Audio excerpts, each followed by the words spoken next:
Entreguémosle el descanso al Señor. Proclamación del Santo Evangelio según San Mateo. Después que Pedro lo reconoció como el Mesías, empezó Jesús a explicar a sus discípulos que debía ir a Jerusalén y sufrir mucho por parte de los ancianos, los sumos sacerdotes, los escribas del Sanedrín, padecer la muerte y resucitar al tercer día. Pedro lo llamó aparte y empezó a ponerle reparos. Le decía: jamás, Señor, eso no te puede suceder. Jesús se volvió y le dijo: déjame seguir mi camino, Satanás. Me estorbas porque tus ideas no son las de Dios, sino las de los hombres. Y luego le dijo a sus discípulos: si alguien quiere venir conmigo, renuncie a sí mismo, cargue su cruz y sígame. Porque el que quiera salvar su vida la perderá, pero el que la pierda por mí la conservará.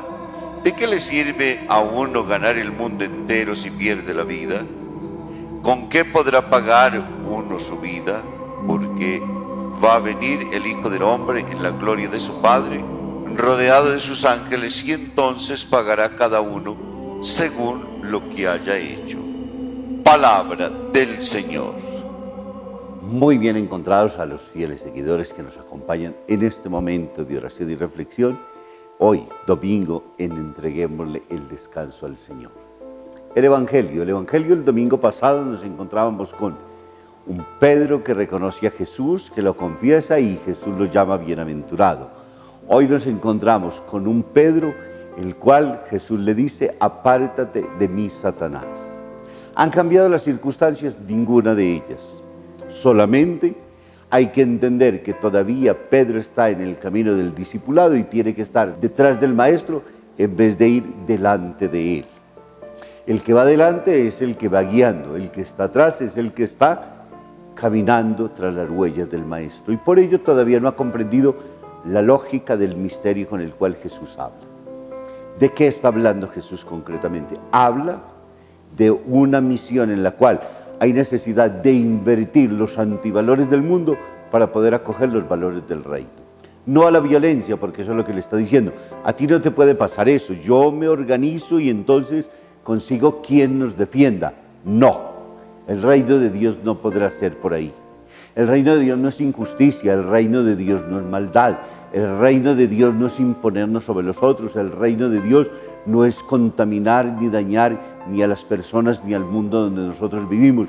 El reino de Dios es vivir siempre caminando según el querer y la voluntad de Dios, que es un proyecto de bondad, siempre amando y sirviendo a los seres humanos. Es extinguiendo de nosotros todos aquellos males que se anidan tan fácilmente del corazón, donde reside la voluntad nuestra y permanecen entonces anclados en la estructura social, individual y personal de nosotros, y vamos destruyendo por donde quiera que nosotros vayamos, porque nos interesa más nuestro propio ser, la acción individual, el orgullo que nosotros tengamos, la prepotencia nuestra impuesta sobre los demás que los demás seres.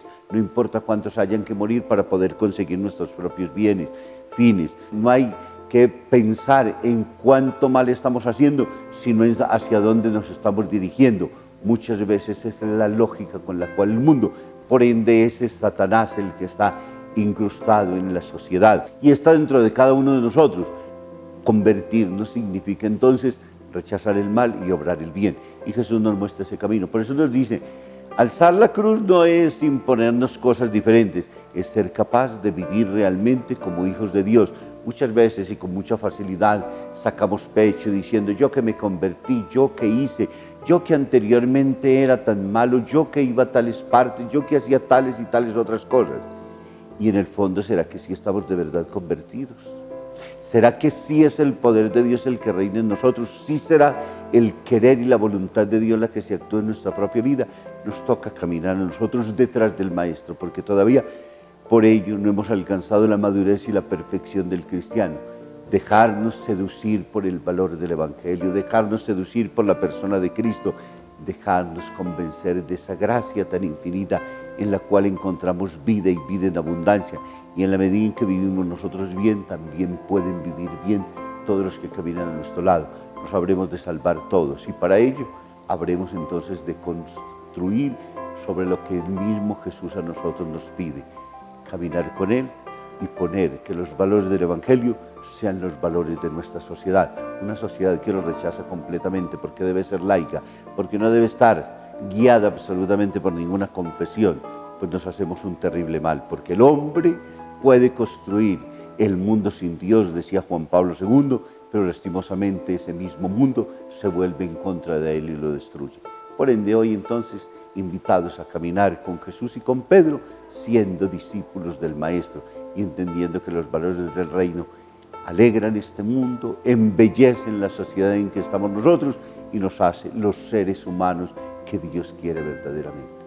Todos una muy feliz noche, gracias por estar ahí y si te parece de importancia esta palabra, compártela con otros.